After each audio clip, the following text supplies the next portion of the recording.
Uh, Up till now, we have had a detailed discussion on some of the natural resources that have been bestowed on us by the nature. We have discussed the forest resources and we have discussed the water resources. Now we are going to talk about the mineral resources. What do we mean by mineral resources? This is a picture of different types of minerals which are found in nature. So this is a picture of a variety of minerals. So this is what minerals look like. Now what is a mineral? Basically you might have read about this in geography and chemistry in your secondary classes and senior secondary classes. Mineral is a naturally occurring chemical substance. So it's a chemical substance. It has a particular chemical composition. So a definite chemical composition, which means that the chemical composition, the formula, the elements in a particular chemical, they would be very different from some other chemical, right? So there is a definite chemical composition, and again the physical properties are also identifiable, which means that different minerals would have different physical properties, and just by looking at the physical properties we can very well identify the mineral, right? Now again, they are formed over millions of years. So they are found in earth and they've been formed over millions and millions of earth. For example, if you talk about coal, it has been formed after millions and millions of years. Earth, the remains of living beings of prehistoric times, when compressed by the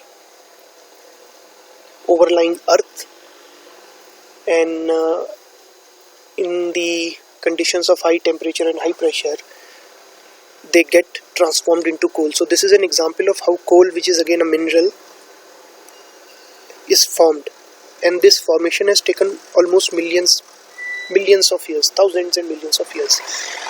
And this means that these resources are very, very difficult to replace, because if we start consuming these mineral resources at a very fast pace, we would not be able to get them replaced,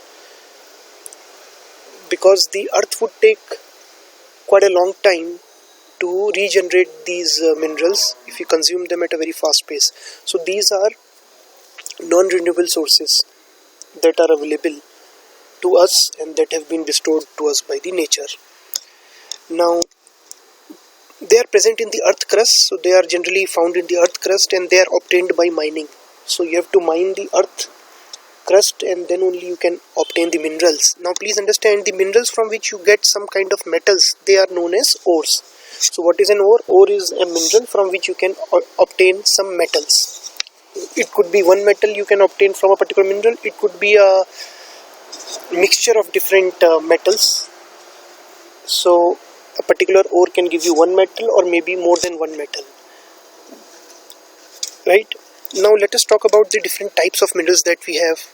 The metallic minerals. Metallic minerals would be those minerals from which we are able to obtain some metals, and as I said here also, they would be known as ores. And that is why you say that, for example, you say that hematite is an ore of iron, because iron is a metal. So the mineral in which iron is present, that will be called an ore. So ores are those minerals which provide us metals. So metallic minerals or ores. Now metallic minerals can be further divided into ferrous. Ferrous, I hope you remember that it means iron. So those minerals, those ores which provide us iron, they are called ferrous minerals. So one example is magnetite, which provides us iron. And then we have got non-ferrous minerals. So these provide us metals other than iron. So for example, chromite provides us chromium, which is a metal.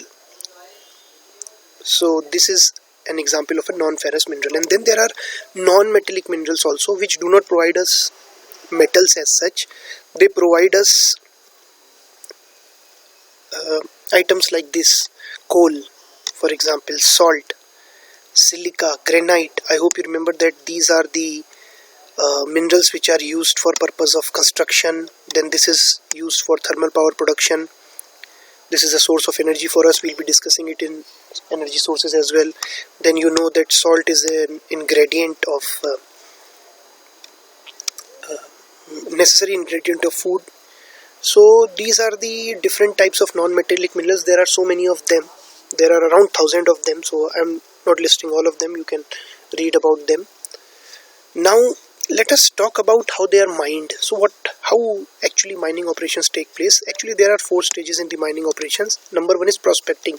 Prospecting is, first of all, you need to look for the mineral. You need to find out where the mineral might exist. It's not as if everywhere you will find some particular mineral. So you will have to look for those regions which have mineral deposits. So for example, if you are looking for gold, and if you want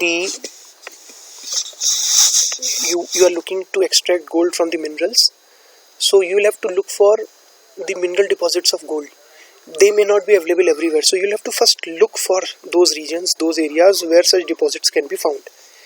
Once you have found out such a region, such an area, such a spot where you have got some mineral deposits are there, then you have to explore.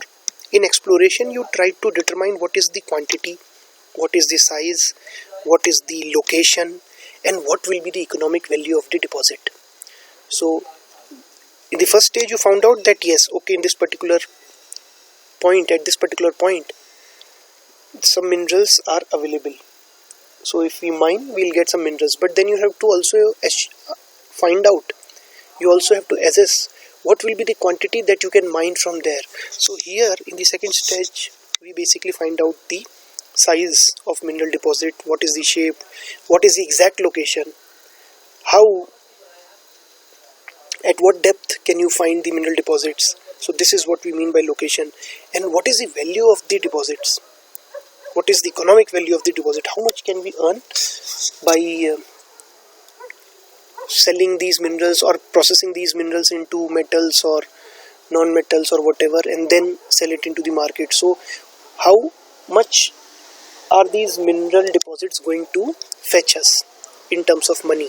Because then only you can decide whether to actually exploit that particular mineral resource or not. If you find that the cost of setting up a mine is higher than the benefit, the economic value of the deposit, then naturally it does not make any sense to set up that particular mine, right? On the other hand, if you find that the benefits are far more than cost, then naturally you will be setting up the mine and you will start the extraction, right? So this is what you do in the second stage. And then the third stage is development. Now that you are assured that the size and the location, all these are significant, there is significant volume of mineral present here, then the economic value would also be reasonably high, and then you can prosper by selling these minerals or processing them further into metals. So then what will you do? Then you will actually start developing the mine. So now you start developing, setting up the mine. So you are preparing access to the deposit for extracting minerals. So you want to extract the minerals. So for that you will have to do what? You will have to prepare access. So you have to get to that point exactly where the mineral deposits are found. They may not be found at the upper crest. They may not be found at the surface level. They may be found at some depth from the surface. So you have to actually go and access that particular point. You have to set up the whole mine. So this third step talks about the setting up of the mine. And the fourth step is then, once you have set up the mine, the infrastructure is ready, then you will go and exploit the mineral resources. You will go and extract the minerals from the mines. Once you have extracted the minerals, then you will go for purification and refining. I have not mentioned it here because the process ends here once you have extracted the minerals. But then you don't use the minerals as such many a times. You have to further process them, refine them to obtain metals or to obtain ferrous and non-ferrous metals. Is this okay?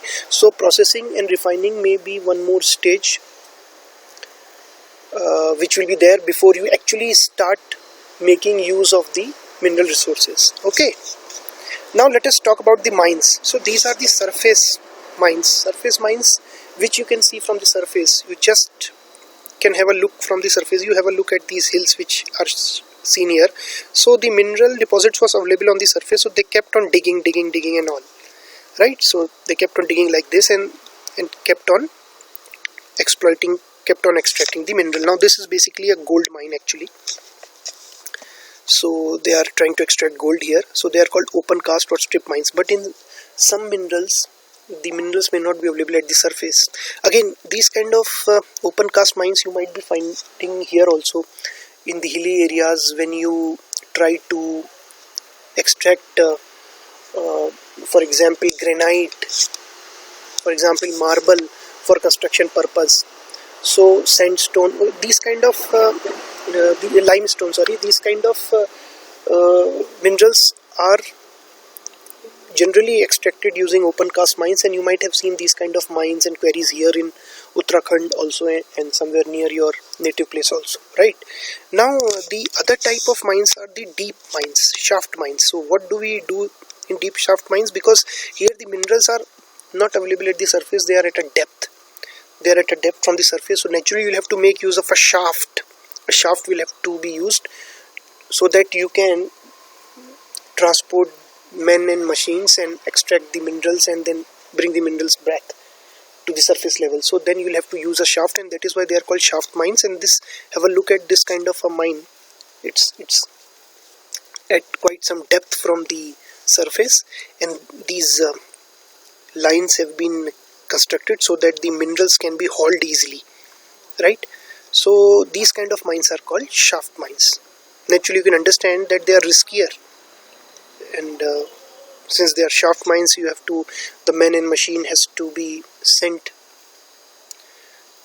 to the exact point where the mineral is located, which is at some depth, considerable depth from the surface, so naturally they are more risky. Now let's talk about the mine safety issues. What all issues could be there as far as mine safeties are concerned?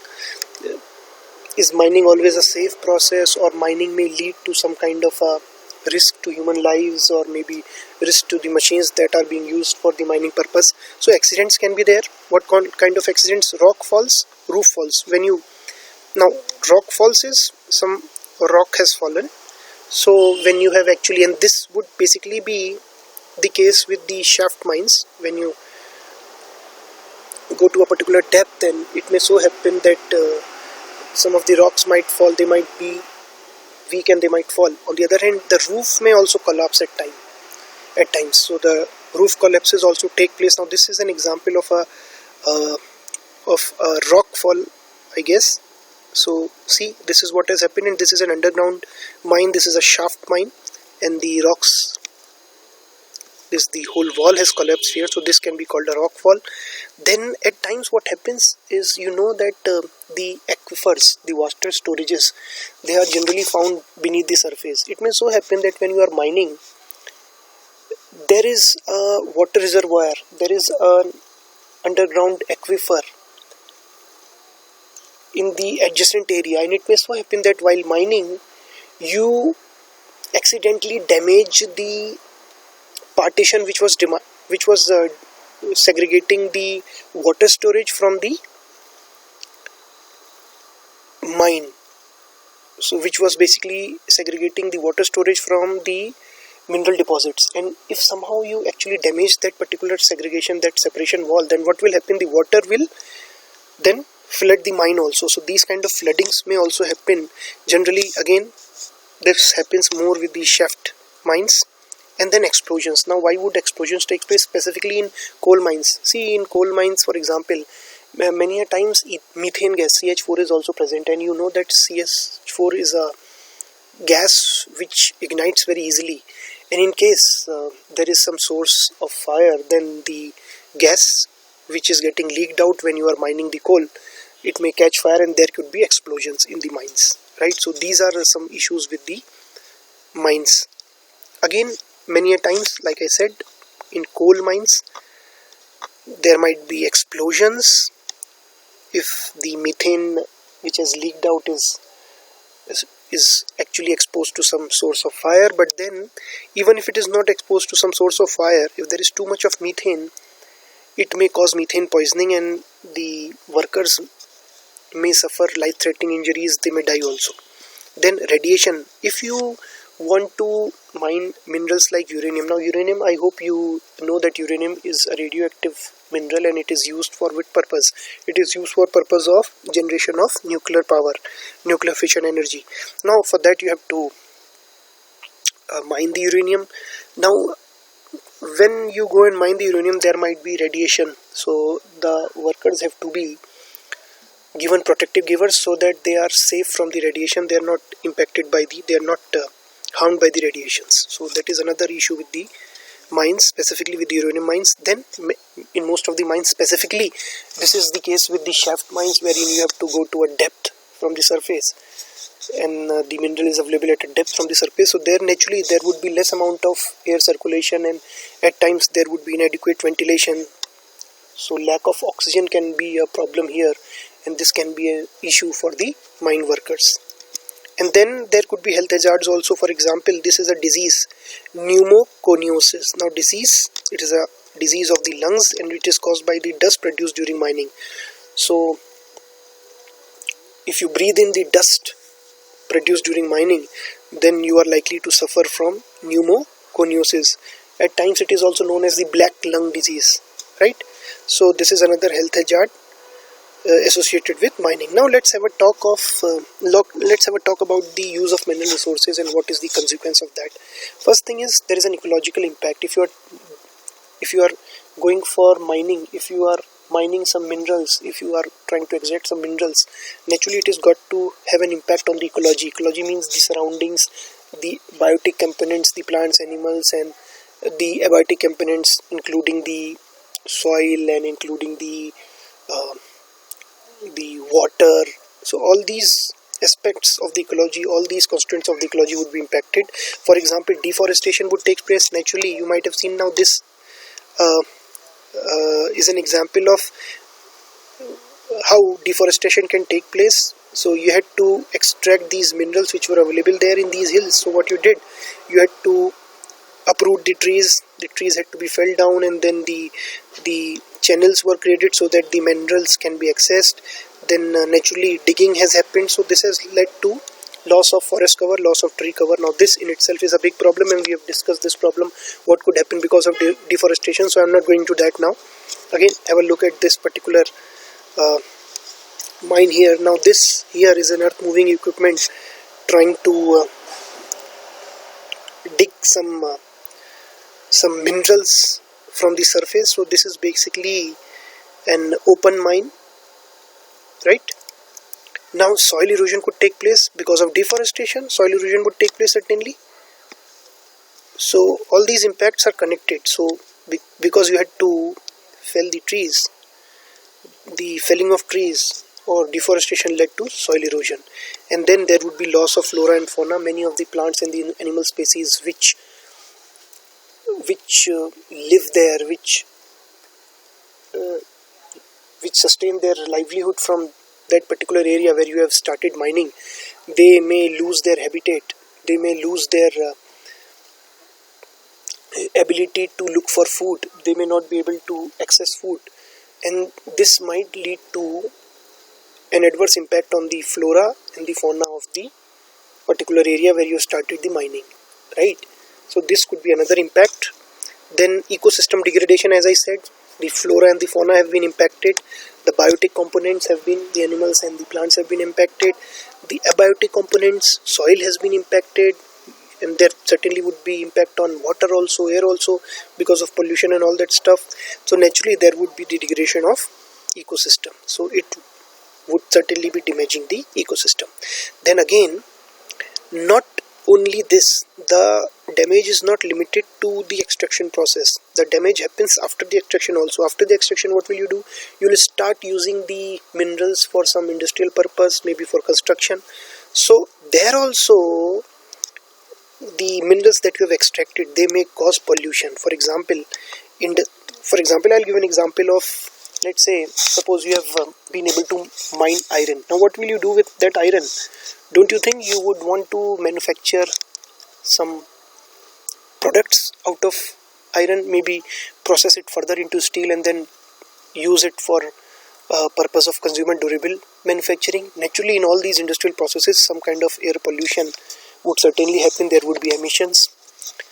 and air pollution would certainly happen. Again, these industries which are using the minerals that you have extracted from the mine, they will also cause water pollution because they would let out industrial effluents, which will damage the water bodies in the surroundings, which may pollute the rivers in the surroundings. And this has been something that is very, very common in India. Then oil spills could happen. So oil again is some kind of a mineral, and again it has been formed over millions of years, and you know that it is used as a source of energy, extensively used. India imports 90% of its crude oil requirement.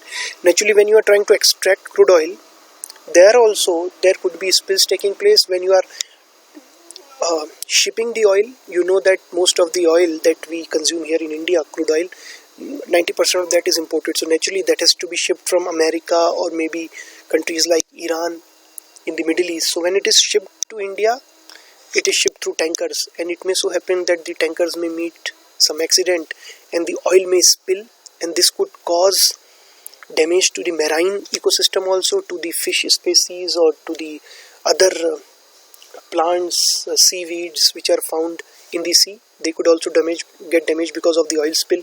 So these kind of oil spills can also create problems, water pollution. Then naturally there would be some soil pollution also, the industrial sludge, the waste material that is generated. So when you are, let's say, when you are using these minerals and you are, let's say, manufacturing automobiles, naturally there would be some industrial waste that would be generated, and if you let it out without treatment, it would pollute the soil, not only the water but also the soil. So soil pollution would also be there. And then naturally these industries would cause noise pollution also. So here pollution is happening not because of the extraction process per se, but because of what happens after extraction, because of industrial use after extraction. So, and naturally you are extracting mineral, because most of the minerals you cannot use them the way they are found in nature. You will have to further process them. So when you start processing them, there these kind of impacts might be witnessed. And what about the socio-economic impact? What about the impact on the locality, human population? We have talked about impact on the environment also, but what about the impact on the human population? Yes, there is a positive impact also. Naturally, mining operations provide jobs. Then the extracted minerals, when they are processed further industries, there also jobs are generated. Then naturally industrial growth is taking place, and which is ultimately resulting into economic gains for the country. But then what about the human displacement? For example, it could so happen that some mineral resources have now been found out in an area where already there is a lot of population living there, an area which is inhabited by the population. Then what will happen? You'll have to move the population so that you can start your mining operations. And to move the population, that is what we mean by human displacement. So you'll have to displace the human population living in that particular area, and this has happened so many times in India. Many a times in firms, many a times in our the coal producing and the iron ore producing areas of central India, which includes parts of Orissa, parts of West Bengal and Chhattisgarh and parts of Madhya Pradesh and Jharkhand.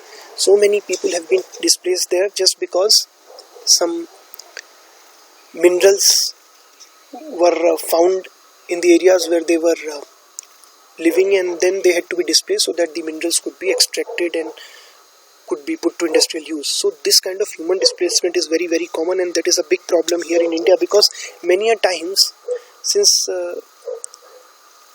these people who are displaced, many of them generally belong to the tribal populations. They are not very well educated. They cannot fight for their rights, and many a times they are not even compensated for being uprooted from their ancestral homes, for being displaced from their ancestral homes. So they are not even given compensation. So these kind of cases have many a times been reported in the popular media. So this is one more problem. So the problem of the displacement is compounded by the exploitation of the displaced individuals, displaced families. They're not even provided compensation, right? So these kind of issues are there because of the mining of mineral resources. Now let us have a brief look at the land resources. We have completed the mineral resources. Let's have a brief look at the land resources. What do we use the land resources for? Land resources, you know that the land on which you construct your houses, the land on which you grow crops. This is what we are going to talk about here. You know that despite technological progresses, we cannot live below water. Human beings cannot live in polar areas which are ice covered, snow covered throughout the year. We cannot also live in the atmosphere. We have to basically ground ourselves on some land. So basically land is a very important resource for us. And what are the various uses that we put this resource to? Have a look at this. Building homes, you know this now. Cultivating food, maintaining pastures for domestic animals. Pastures basically are charagha, so that you are if you are going for dairy farming, for example, you would have cows and buffaloes and you need fodder for them, so you'll take them to a pasture where they can graze. So you need these pastures also, and they are basically, I've told you, they are charagas. So that also has to be there. That will only come up on the land. Then industries will come up, then the roads and the other infrastructure will have to come up on the land.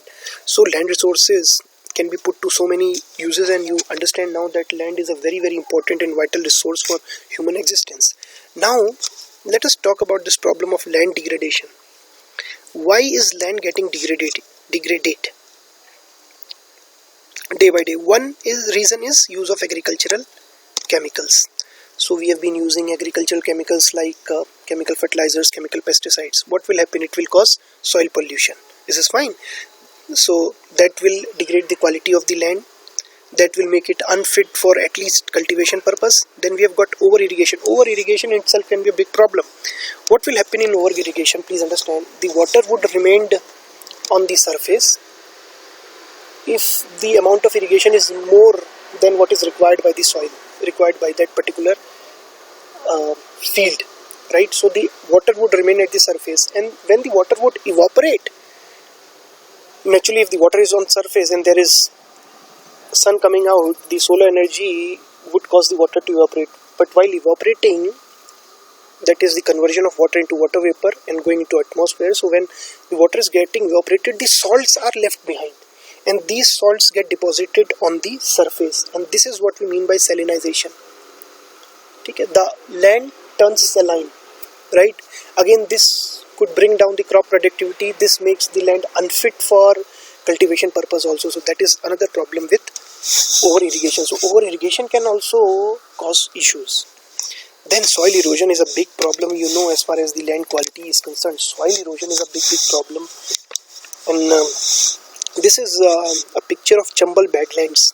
They are called Badlands. Badlands is basically a term used in geography, and this basically refers to the result of extreme erosion by wind or water. So there are these two agents of erosion, wind and water. If they erode a particular geographical feature, then this is what it may result into, the Chambal Badlands. You can have a look. Now this do you look at this depression? Have a look at this. This has happened because of the water erosion. You understand? So these depressions which you can find here, the other name for these badlands is ravines, R-A-V-I-N-E-S, right? So this is an example of what kind of impact soil erosion can have on the topography of a particular area. Is this fine? Again, soil erosion happens because of deforestation. We have discussed this. I'm not going to take this up again. And it also happens because of overgrazing. Overgrazing is what happens in overgrazing? The cattle uproot the grass, because they are grazing on the grass, they are feeding on the grass, so they will uproot the grass. The roots of the grass up till now, they held the soil, but since now the roots have been consumed, they have got uprooted, the root has now been removed because the cattle was grazing on the fields. What will happen? There would be no other uh, there would be no other force that will keep the soil in its place. Soil would not remain stuck in its place, because the roots that used to hold it together, now they have been consumed by the grazing cattle. So what will happen now? It will be easier for any agent of erosion, it could be soil, it could be wind, it could be water, to carry away the topsoil. So soil erosion can also happen because of overgrazing. Then again, I think I've discussed this. Agents are rain, water and wind, and then soil will get washed away into rivers and seas. We have talked about this yesterday also, where we talked about the water sources. It could cause flash floods, it could cause flooding in the plains, it could also block the river channel, which in itself can be a big problem. So we have discussed all these things. So the soil washed away into rivers and seas, this in itself can be a big problem. Now, before moving on to conservation, I would like to talk about one more reason for land degradation, and that reason is global warming. What is happening because of global warming? Please understand, there is melting of ice in the glaciers and the polar areas. Naturally, this water through the river would ultimately end up in the sea or in the ocean, and this would lead to a rise in the sea level. And sea level, when it rises, since more water now has come into the sea because of the melting of glaciers and polar caps, what will happen? The sea level would rise. When the water rises, it will start moving towards the coast and it will submerge the coast. So quite a significant part of our existing land resource is getting lost to seawater on a daily basis. Why? Because of increase in sea level, because of global warming. So this is one more reason why we are losing our land resources at a very, very fast speed, right? Let's talk about the conservation of land resources. What can we do? We've got protected areas like national parks and wildlife sanctuaries. No industries could be set up here. You cannot mine any mineral here. So that is why they are called protected areas. The vegetation in the areas, the flora and the fauna, they are not at all disturbed. So that's why they are called protected areas. So remember, they are national parks and wildlife sanctuaries that we have, they are called protected areas. And this is the reason why they are called protected areas. So they are protected from any intervention by the outside parties.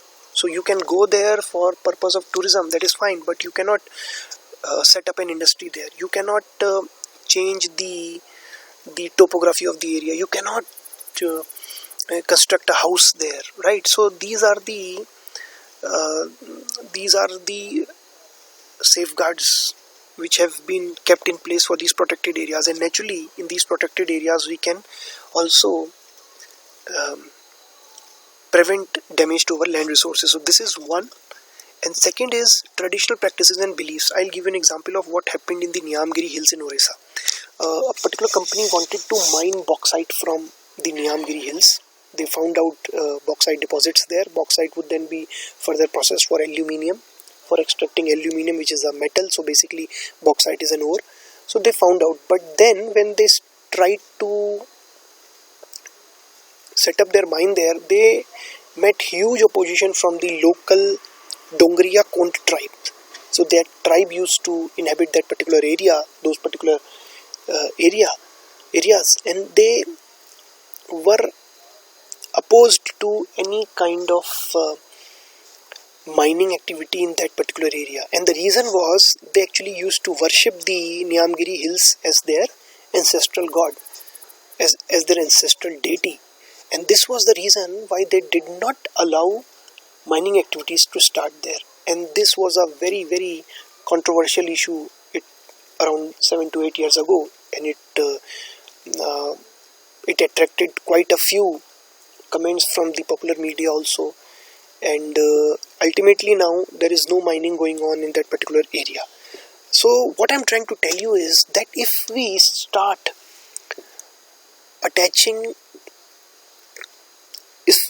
using religious beliefs that many of us hold, that many of the communities hold, for purpose of protection of environment, for purpose of protection of our natural resources, to safeguard our natural resources, then probably we would be more successful in saving them.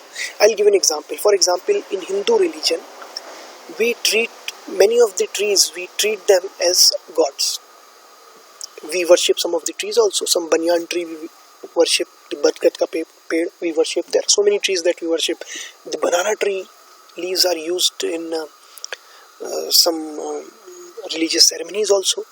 Now, if we make use of these sentiments, traditional beliefs attached with these trees, then naturally the people who follow the Hindu religion, they would be more favorable towards saving these trees. They would have a more favorable attitude towards saving these trees. They would come up with a more proactive approach towards saving the environment, saving these kind of trees. So the key to environment conservation can be making use of traditional beliefs and traditional practices attached with these natural resources, be it the trees, be it the forest, or be it the land. And I've discussed one example of the Dongariya Kond tribes in the Nyamgiri Hills in Orissa. So thank you very much. Now we are left with energy resources, and we'll take it up in the next session. Thank you very much for your time.